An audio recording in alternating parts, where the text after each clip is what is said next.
If you're talking about it, Al's talking about it. This is the Al Malmberg Show on News Radio 830 WCCO.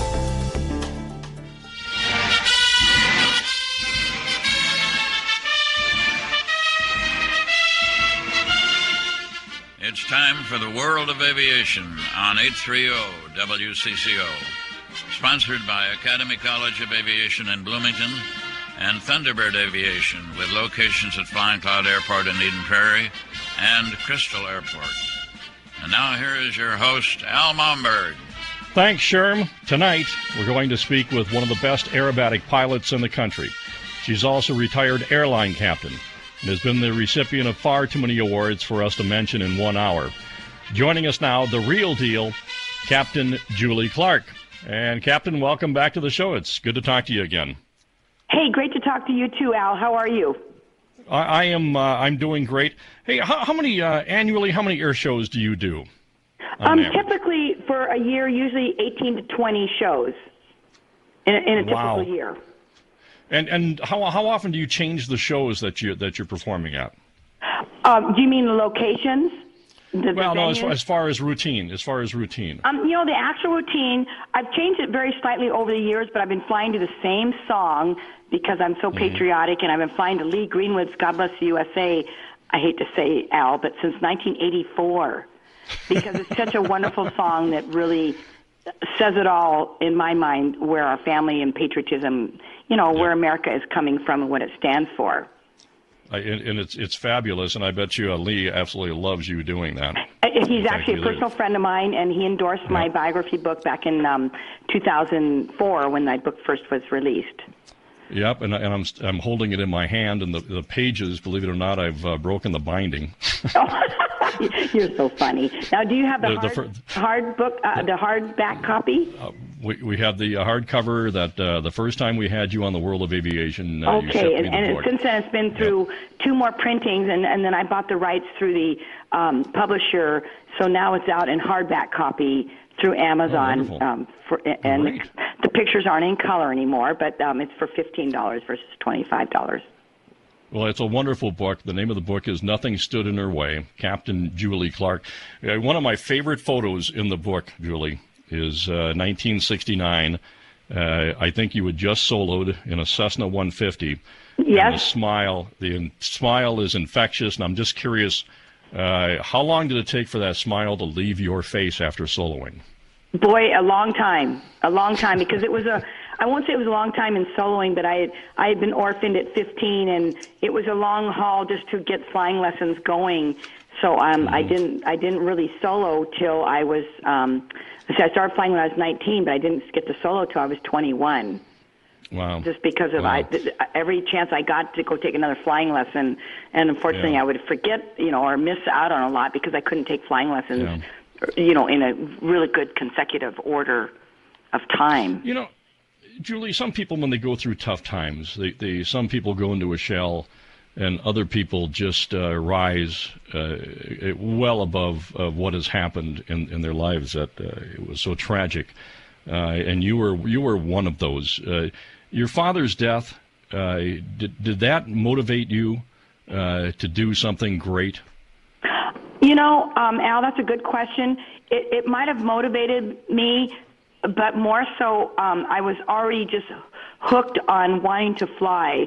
And I guess in his absence, I wanted to prove to him that I was still going to do this. Because from the time I was 8 years old, when I took my first flight with my dad, I just knew I didn't want to just be a pilot. I wanted to be an airline pilot. And it was just something I was just determined to do, even though that was back in the 50s. Wow. When I took my first flight with him. I'm jumping all over the map here, but when you first applied for a job as an airline pilot, were you rejected, or did they accept you? Because when you applied, women, they're a real rarity as far as airline pilots. I actually applied to 36 airlines way back when, and then when I would follow up on trying to get them on the phone, as soon as they found out my gender, they would actually hang up on me, and I'm not kidding. No. We're not hiring women right now, slam, and down with the phone. And then I was married to a Navy pilot at the time who said, "Hon, you need to take your picture off of your resume. And so I did do that, and then I actually said my name was Julian versus Julie, and then under the square that said sex, yes or no. No, I'm teasing. Male or female. I would just, I'd skip that part so that the gender part wouldn't be something before they could see my qualifications and then maybe give me a phone call. Isn't that sad, though, when you think it about was, that? It was pathetic, actually. Yeah. Yeah. You know, I've had WASPs that have been on the show. Oh, and yes. After World War II, with all the hours they put flying all these various combat aircraft that they flew. Liz Strofus, hopefully, for sure. Liz, oh, absolutely. Liz is one of my all-time favorite guests. She's a very good friend of mine. I was at the Minnesota Aviation Hall of Fame dinner just 2 weeks ago, coming up right now, and I just adore her. We are very, very close friends. I just absolutely love her to pieces. But she's going to come fly with me this July when we're out there for the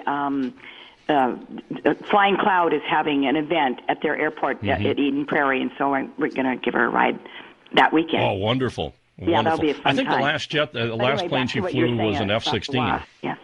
Yeah. Wasn't the last plane that Liz flew was an F-16 when she was 77?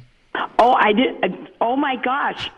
I did. I'm not aware of that, actually. Yeah. Isn't that incredible? Unreal. Boy, neat. Yeah, but after World War II, when they came back, they applied for jobs with the airlines, and they basically laughed in their faces, which was... They did. In fact, there was one very sad story, and I don't remember the woman's name, but she was so saddened by that she actually committed suicide. Oh, my. Because that's all she wanted to do was fly airplanes, and they absolutely shut the door on them. Wow. Yeah, how many years? What was the first year that you started flying? And was it Pacific that you first flew with? No, the actual first airline job I got was Golden West Airlines, and that was in 1976. And that was probably the hardest job I ever worked to get, just to become hired, just to get hired. Because then a year later, when I went with the majors, I was very qualified, and they knew I'd already flown for an airline. But with Golden West Airlines, I went through this 9 months of just absolutely pathetic, crazy interviews where I would come down, did the old hair cutting deal, took the check ride, went through the ground school that I paid for myself, paid by myself up in Toronto, Canada, and then on my final interview, I'd cut my hair very short. I cut my hair completely, pretty much off, and he says to me, "Well, we still have one more problem, Julie." And this is a 9-month thing now, Al. All my buddies had already been hired, were already flying the line by this time, that were guys that had gone through my product support training up in Toronto. And he says, we still have this one problem. And I remember I looked at him and said, like what? And he said, well, we don't have a door on the men's room door, the bathroom, when you first walk through the ramp office at LAX airport. And he said, that's just going to create a problem for us. And I tell you, Al, I got up in his face, stomped on the desk. I said, I'll buy you a damn door. And I think I said something more prolific than that. And I'll even install it if you'll just give me the damn job.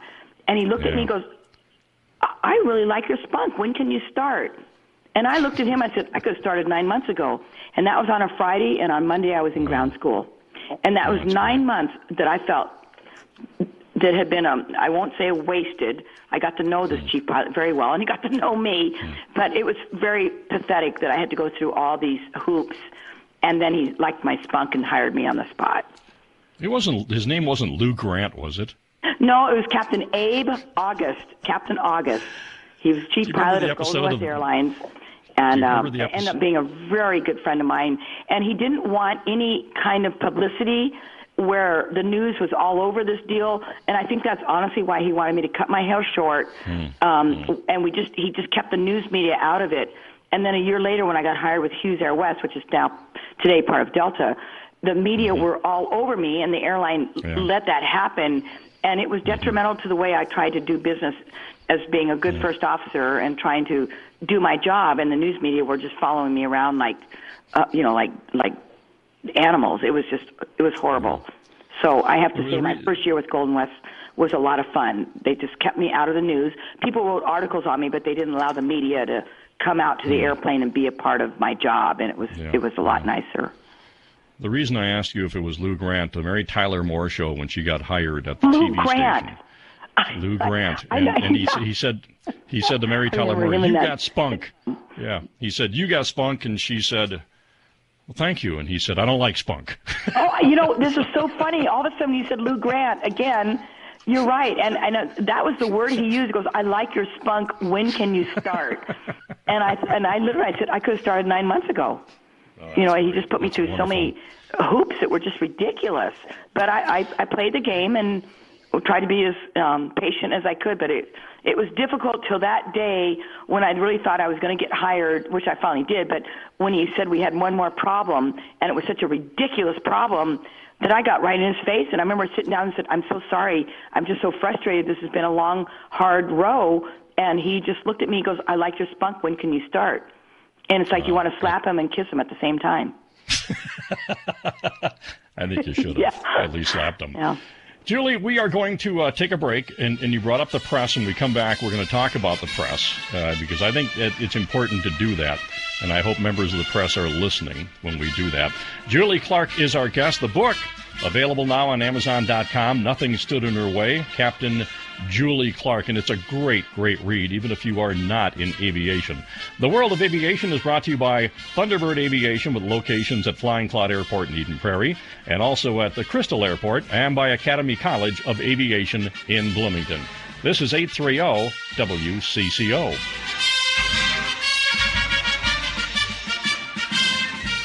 You're listening to News Radio 830 WCCO, streaming worldwide 24/7 at WCCO.com from the Land O'Lakes studio.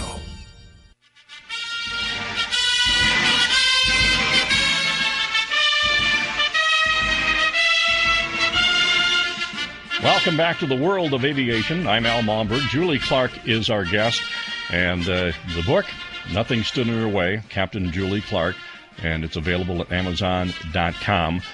Julie, there is if I remember right in the book, there is a story you have in your book about, and I don't recall what kind of aircraft you're flying, but it was when you were flying with one of the airlines, and on takeoff you had a tire that blew, and it threw the retread tire up into the flap with the engine. Up into the engine.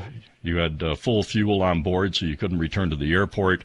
But you guys did a great job. You landed the plane safely, I believe. I remember like some 140 people on board the plane. It was Las Vegas from the McCarran Airport, and we were on our way to Baton Rouge, Louisiana, and it was 108 degrees.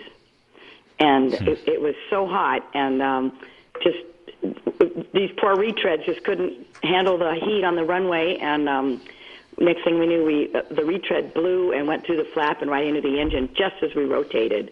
And I'll never forget, my sister was pregnant, my twin sister, and I honestly thought, oh my gosh, I'm not gonna see my new little niece. But anyway, it all worked out. But it was pretty hairy trying to climb out on one engine on a very hot day and full flight on a full fuel day, heading a long ways away to Louisiana. Wow. Like I said, everything worked out okay, but one thing I remember about the story that you tell in your book is that the press jumped all over the fact that there was a female pilot and not the fact that the plane was landed safely with everybody okay.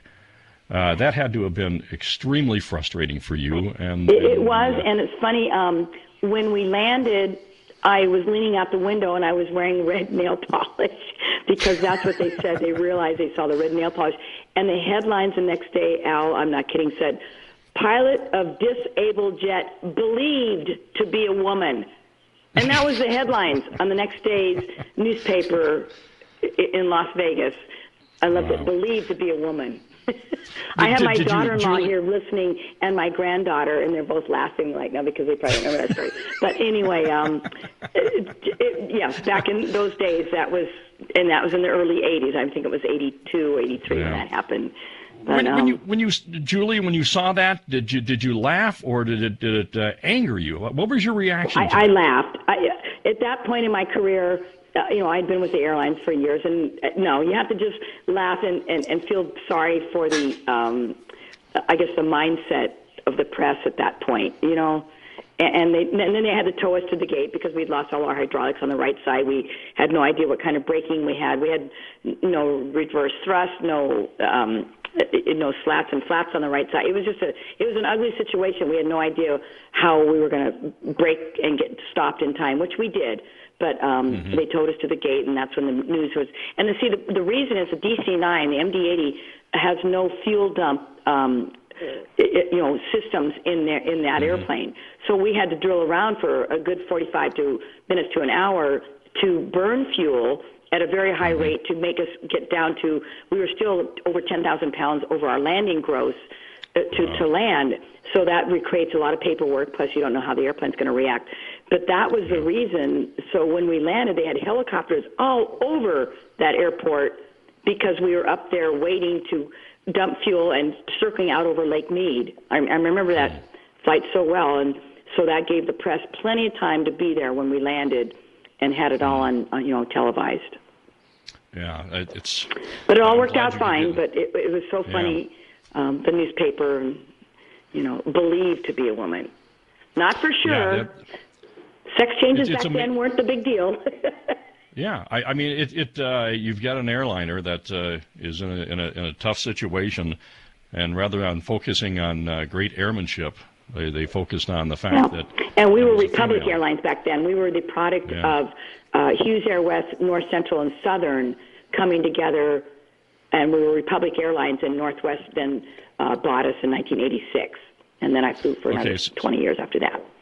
So let's go through the lineup. It was Hughes West that you started with. Yeah, Hughes Airwest, who I was hired with in the 70s, and then North Central, which was Herman up in Minneapolis, and then Southern Airways down in, I think Southern, maybe it was Atlanta. I don't remember what Southern's big base was. I guess it was Atlanta. But the three airlines came together to form Republic Airlines, where Southern and North Central merged first, and then a year later brought Hughes Airwest into the merger. And so we were Republic Airlines from 80 till 1986. And then we merged with Northwest Airlines, and we were Northwest Airlines and for 25 years after that. And then and you retired, was it, what year did you retire from the airline? I actually retired just in 2004. In 04. When did you start flying aerobatics? I started doing actual aerobatics when I was flying for the Navy in T-34s, never knowing that I was going to own my own T-34 years later, and not too many years later, actually. But I got involved doing air combat maneuvers, ACM, we called it back then. But then after I got hired with Hughes Airwest, it was in 1977, I was down in Phoenix flying the F-27, and I flew with a captain who had a little Pitts special. And so Smokey and I formed a business called Smoke Air Enterprises. I instructed aerobatics, and then I got to get very involved in the competition end of flying with the IAC, which is the International Aerobatic Club. And I was very involved with aerobatic competition, never wanting to really become an airshow pilot, and that came about in 1978 when I joined a 3-ship T-34 team, and the rest is history. Almost 40 years later. in 1977, you mentioned the T-34. 1977 is when I got involved doing the competition flying. Yes. Right, but in 1977, you bought a T-34A sight unseen. Right, and actually I bought it in 76, but picked it up in 77. Yes, that's exactly what I did. I bought it. It was a sight unseen U.S. Air Force government surplus bid. And the minimum bid was $17,000, and I had to borrow $1,000 from my girlfriend, who was a school teacher, and I bid $18,000. Didn't tell my Navy pilot husband, and next thing I know, Al, I won the bid. Nationwide bid. And next thing I know, I found out I was the bid winner. And then you ferried it from Alaska to California. Correct. Yeah, that was. I could have written a book. That must have been a fun flight. Alone. It was quite a flight coming home. Yeah, it must have been fun for you, or wasn't it? It wasn't so much fun because I hadn't even gotten out of a little bit out of Alaska, up in the Yukon, and then the battery blew up in flight, and it blew a hole right through the side of the airplane. And I'm not kidding you, I was overcome with fumes, and I really thought that was the end of my life. I thought this was my demise. And my mindset was such that even though my airline career had just started and I was looking forward to a wonderful airline career, and I thought, oh my gosh, I couldn't breathe. I had the canopy open, and I was overcome by these battery fumes. And my mindset was such that I thought, well, this is okay because if I made it home, my husband was going to kill me anyway, so I may as well just go now. And that was my mindset back then.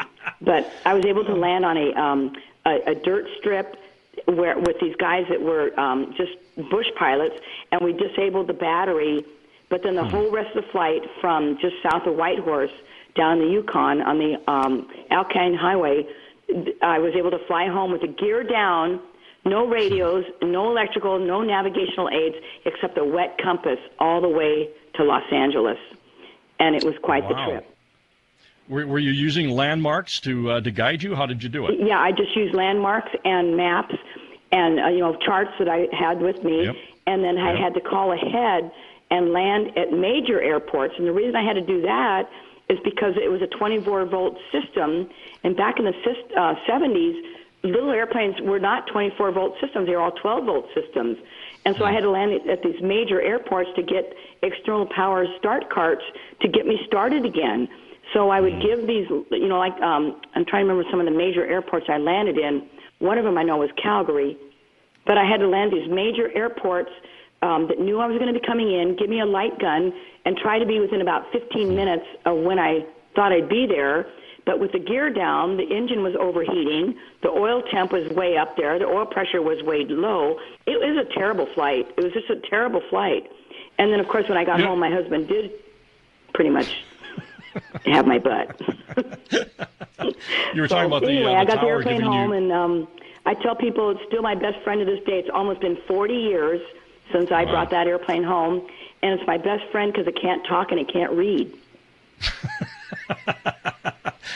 We're going to talk about your other aircraft. Julie, we are going to take a break, and we come back, we'll talk about your other aircraft. I also like to expound a little bit on the light signals from the towers. Pilots know what they are, but non-aviators perhaps are scratching their heads wondering what you were talking about in that regard. And it'd be great if you could give us some insight into that. I think people would really appreciate that. Julie Clark is our guest. The book is Nothing Stood in Her Way, Captain Julie Clark. The World of Aviation is brought to you by Thunderbird Aviation at Flying Cloud Airport in Eden Prairie and at the Crystal Airport, and by Academy College of Aviation in Bloomington.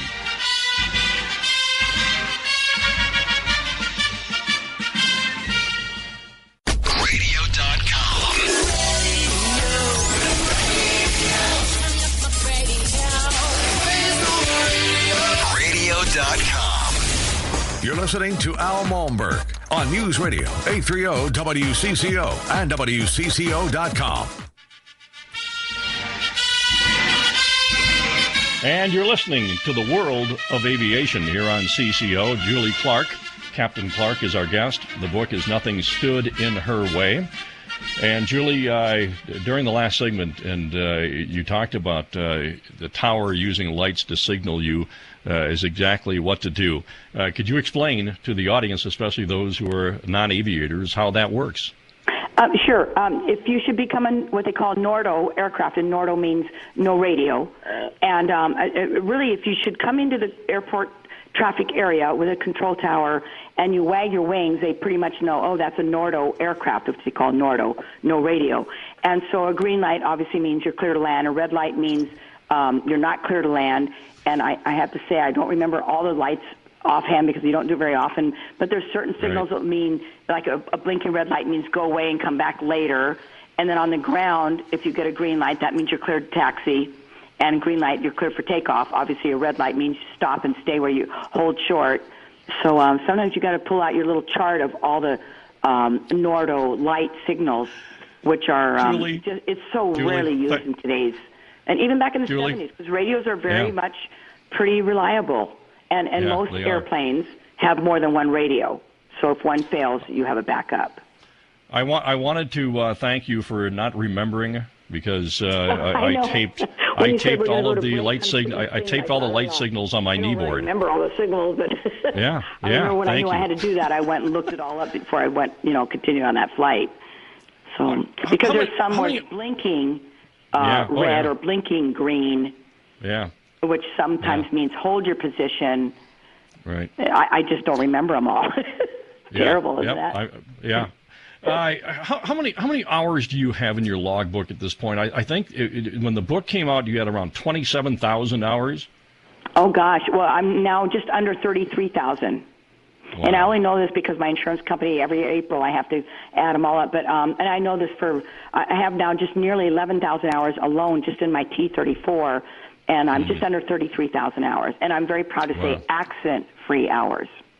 Yeah, that's incredible. Now, besides the T34, you also have the T28 that you fly.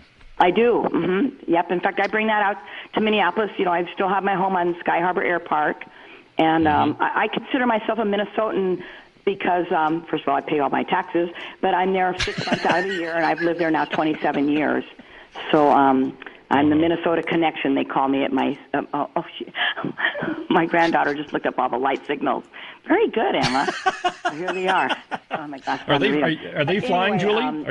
Are the grandkids flying? My home, and usually I bring out both airplanes every year, and the T-28 lives at the Lakeville Air Lake Airport and Aircraft Resource Center. They're really good about letting me have my airplane in the hangar there. And then of course, I live on Sky Harbor Air Park. They're just south of the Twin Cities. Are your grandchildren interested in becoming pilots?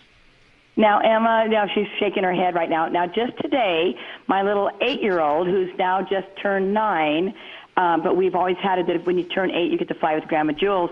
But my airplane was down for 4 months this year, getting some paint rework, but most of all, a new engine with some electronic ignition. We might want to talk about that a little later if we have time. And so she just got her ride today and got to ride with Grandma Julie's. And neither one of them have been turned upside down yet. But, Emma, you're acting like you want to. She's shaking her head. So that's going to be our next thing. Probably end of the month. We're going to go again before I head out east to Minnesota. Well, let's talk about the electronic ignition while we're at that. It's my new sponsor. It's Electro Air coupled with Tempest, so it's a dual sponsorship. And it's electronic ignition now with a big bore engine and a certificated airplane. It's got one mag still. Some of the experimental airplanes, they're going with the full electronic ignition, meaning dual electronic mags. Well, they're not mags, electronic ignition. But the FAA hasn't quite felt comfortable yet in doing that. So I have one old-fashioned, magneto, the old-fashioned and mine are slick mags, and then the Electro Air electronic mag. And so it's really, I see a difference in power and fuel savings, and it's very efficient. It just starts, it's like a motor versus an engine. It's pretty cool. And of course, when you do a mag check, you have one mag that drops, and then the other one, it just doesn't do anything. So it's pretty cool. It's a whole different thing for a warbird.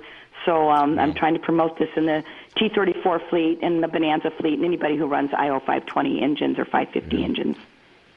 Julie, let me ask you this, because the grandchildren are there. Would you be comfortable talking about what happened to your dad? And if you don't want to, I understand. No, I'm very comfortable with that. 51 years ago yesterday, May 7th, 1964 was a very fateful day for my dad and what happened.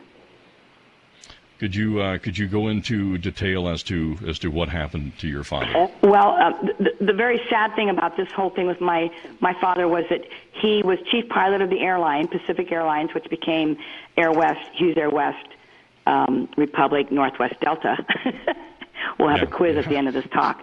But anyway, he took a flight because a pilot had called in sick, and my mom had just died just merely a year before in a choking accident. So he took this flight, and it ended up being a fateful flight where a 27-year-old, and I hate to use the word Filipino because I've already been charged before with being racist, not racist, but we'll say a third world national immigrant that had come to the United States, but he's 27 years old, and he had marital problems, financial problems, and he ended up going up to on my dad's flight that night to Reno, and my dad had told my neighbors, hey, somebody's called in sick, I'm going to take this flight today, and we girls were in school. So when we got home from school, our neighbor said, "You're going to stay with us tonight across the street. Your dad had to take a flight to Reno. He'll be home tomorrow morning." So we spent the night at just our neighbors across the street, and then went to school. And then the next day was what happened. And this person went up to on my dad's flight the night before and gambled a bunch of money. Back in those days, you could buy flight insurance over the counter, something that's not even heard of in today's world. Right. But he bought a bunch of flight insurance and gambled away a lot of money. And then it was finally determined that he, I'm now trying to remember, he bought a Smith & Wesson 357 Magnum pistol. And now I don't remember if he bought it up there. I think he brought it with him versus buying it up there. But anyway, it was pretty much pre-planned. He'd even told some of his friends in the San Francisco Bay Area, "Hey, tomorrow you're going to be reading about me." And they're going, What are you talking about? But he had marital problems. But anyway, the point is the flight was coming back to land in San Francisco, and he barged into the cockpit. It had a cockpit door, the F-27, but it wasn't locked. And he shot my dad immediately, and then the first officer fought and struggled, and the plane faltered for about 8 to 11 minutes, and then it went down, and it killed everyone on board, obviously, and it hit so hard that it actually measured as an earth tremor at the Stanford University seismographic place that they have that measures earthquakes in the San Francisco Bay Area. It hit that hard because it went straight in, and it was very tragic. And at the time that this happened, Al, people were saying, well, Captain Clark was very despondent. His wife just died because my mom and dad were very close. And of course, when they found the gun 3 days later in the voice recorder, a very crude type of voice recorder, but it was all solved within 3 days. And I was only 15 at the time, 14 when my mom died. And I was very relieved that people were saying, well, Captain Clark was very despondent. Maybe I thought, you're out of your mind. My dad would never, ever, ever do something what they were trying to insinuate. But I remember being relieved, even though I was absolutely heartbroken because I was very close to my dad. But it was the first ever in the history of commercial aviation where a pilot ever had been shot at the controls of an airplane. And in today's world, oh my gosh, it just gets swallowed up by just the most incredible things that are happening today. Yeah, isn't it? It is incredible. Julie, in your book, when you talk about that and being in school and being called down to the principal's office, I got to tell you, it is so poignant in the book. And yes, that part was very hard because I remember meeting my twin sister going into the office, and it was just a year before that. I mean, just a year before that, we had gotten called out of school for the same thing. And then as soon as I saw all my mom's good friends, I knew something really awful had happened. I'll never forget. I just started screaming, and I didn't even know what had happened yet. And my first thought was something had happened to my older sister. That was my first thought. And then, of course, when we found out what had happened, and we were talking about the press earlier, back in those days, even the press back then, they wouldn't leave my front yard.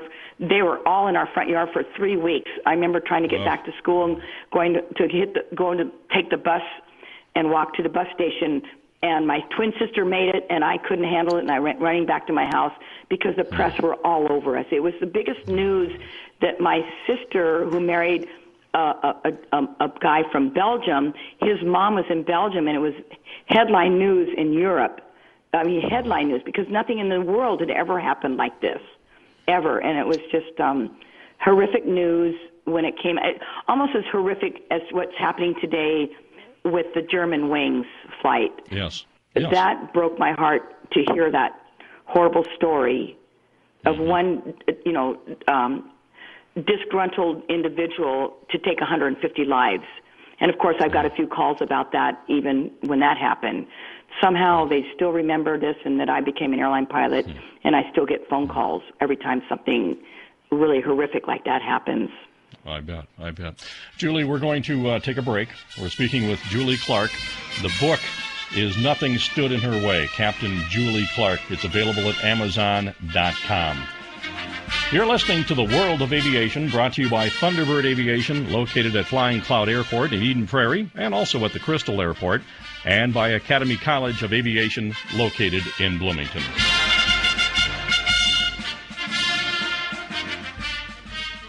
You can also hear Al Malberg on demand at WCCO.com. Go to the homepage and click Station Podcasts.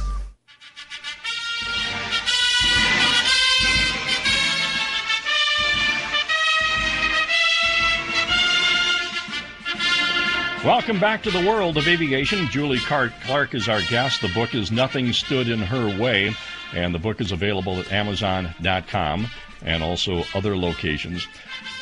Julie, a question for you: when you're doing aerobatics, do you feel like your dad is riding with you? Oh, I definitely do, and probably even more so, Al, is when I get into bad weather. And I do fly through some pretty horrific weather. I have my T-34 is so equipped with wonderful endorsement products that I endorse with autopilots and all this great, avionics that I have on board.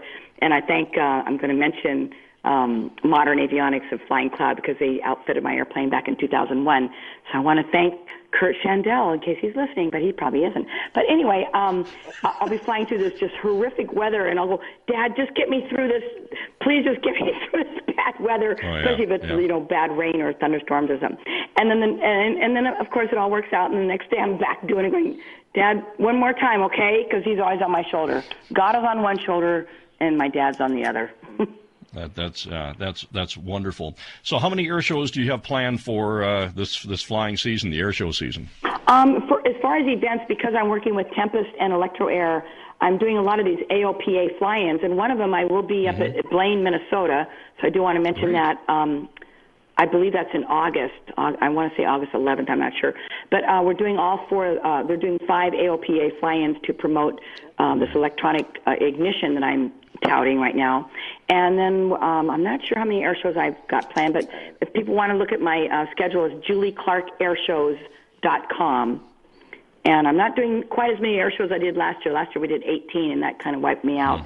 But this is my 36th straight season of flying air shows solo since 1980. And I flew for 3 years before that on a team of 3 T-34s. I was going to ask you, how long do you think you're going to be continuing to do this? You know, I get asked that a lot, Al, and I've been getting asked that a lot even for the last 5 to 10 years. And I'll tell people, I said, it's as long as people say, oh, Julie Clark's flying, I want to see this. But it's when they say, oh, Julie Clark's flying, I think I'll go get a hot dog. That's time to hang it up. I will say I inspire a lot of people, and every day, and I really mean this sincerely, every day we get emails from young women, and I love that young women today are really interested in either becoming airshow pilots or mechanics or airline pilots or dispatchers or something to do with the airline business or military, and they see me as kind of the mother of the early years of airline flying because I was one of the first women hired in the United States for a major airline, and I love that I can inspire young women, and I'm pretty much calling everybody, people call every day. We get an email of somebody who wants me to talk to them. From, like, just today I talked to a woman, and she's doing all the right things, and she's living in Georgia, and she's at Fort Benning with her husband, who's a military personnel. She didn't say what he was doing, but she just got her CFII, and now she's wanting to proceed to become a pilot for a commuter-type airline. So I'm going to be talking again with her tomorrow. So I love that I can inspire young women that might need some mentoring that I never had that back in the 60s and 70s. Julie, you've given a lot back to the world of aviation, and it's just been a pleasure to have you back on the show again, and I thank you very, very much for joining us once again. It's just great having you on. And again, the book is Nothing Stood in Her Way. I'm flattered that you asked me back. Thank you so much. Thank you, Julie. Again, the book, Nothing Stood in Her Way, Captain Julie Clark. This is 830 WCCO.